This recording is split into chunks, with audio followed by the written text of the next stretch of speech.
নমস্কার বন্ধুরা, নতুন আর একটি রেসিপিতে সবাইকে স্বাগতম। আজ করলাম গাঠি কচুর ডাল বাটা মাছ দিয়ে। তো চলো তোমাদের সঙ্গে রেসিপিটি শেয়ার করি।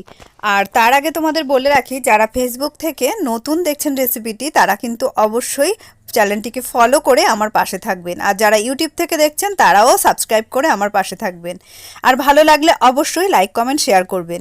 তো গাঠি কচু আমি ভালো করে ধুয়ে নুন দিয়ে প্রেশার কুকারে একটা সিটি মেরে নিয়েছি। খুব সুন্দরভাবে এটা সেদ্ধ হয়ে গেছে। তো যেহেতু ডাল করব, ওই জন্য কিন্তু একটু ভালোভাবে এটাকে সেদ্ধ করতে হবে। একদম একটু গলে গলে যাওয়ার মতো হলেই কিন্তু ভালো হবে। আর গাঠি কচুটা খুব ভালো ছিল, সেদ্ধ হয়ে গেছে। এবার একটা চামচের সাহায্যে এটাকে এইভাবে ম্যাশ করে নিলাম। কোনো ম্যাশার দিয়ে ম্যাশ করে নিলেও চলবে।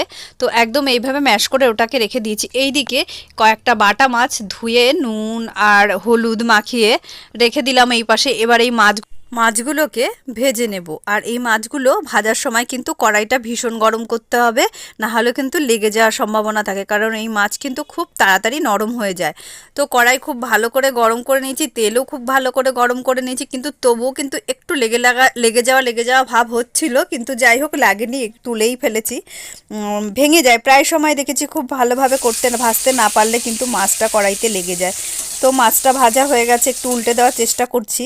তো উল্টে দিয়ে মাছটা নামিয়ে নিয়েছি। আর ওই তেলের মধ্যে দিয়ে দিলাম একটুখানি শুকনো লঙ্কা, গোটা জিরা ফোড়ন দিয়ে দিয়েছি, আর কয়েকটা রসুন। আর এই গাঠি কচু রেসিপিতে কিন্তু রসুনের এই গন্ধটা খুব ভালো লাগে। আর একটু আদা বাটাও দিয়ে দিয়েছি।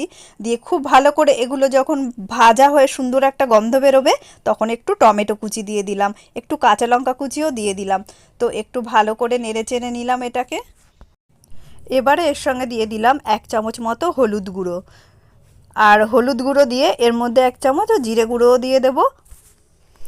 এবার একটু ভালোভাবে নেড়েচেড়ে কষিয়ে নিলাম। তো মোটামুটি কষানো হয়ে যাওয়ার পর আমি এর মধ্যে 1 চামচ লঙ্কা গুঁড়ো দিলাম, কারণ লঙ্কা গুঁড়োর গন্ধটা খুব কাশি হয় বলে আমি কষানোর সময় একটু পরেই দিই লঙ্কা গুঁড়োটা। তো আমার মোটামুটি কষানো হয়ে গেছে এই দিকটা। এবার আমি সেই ম্যাশ করা কাঠি কচুটা এখানে অ্যাড করে দিচ্ছি। তো এটাও অ্যাড করে খুব ভালো করে তেলের সঙ্গে মিশিয়ে নিয়ে বেশ কিছুক্ষণ এরকম ভাজা ভাজা করতে হবে, যাতে ভালোভাবে এটার জলটা শুকিয়ে আসে। তো এরকমভাবে প্রায় 5-7 মিনিট মতো আমি করেছিলাম। এবার পরিমাণ মতো এর মধ্যে লবণ অ্যাড করে দিলাম। লবণ অ্যাড করে এর সঙ্গে বেশ উষ্ণ গরম জলও অ্যাড করে দিলাম। এটা ঠান্ডা জল দিলে কিন্তু হবে না, এখানে কিন্তু গরম জলই অ্যাড করতে হবে। এইবার একটা ওই চামচটার সাহায্যে আমি কিন্তু এগুলোকে জলের সঙ্গে এইভাবে মিশিয়ে দিলাম। তো এইভাবে নাড়তে নাড়তে কিন্তু এগুলো সব গলে গিয়ে জলের সঙ্গে মিশে একটা ডালের মতন তৈরি হবে।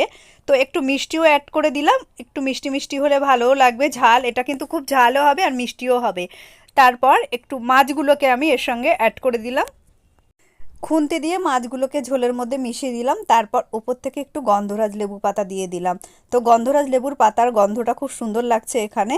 তো রেডি আমাদের গাঠি কচুর ডাল বাটা মাছ দিয়ে। আজকের রেসিপিটি এখানেই শেষ করলাম।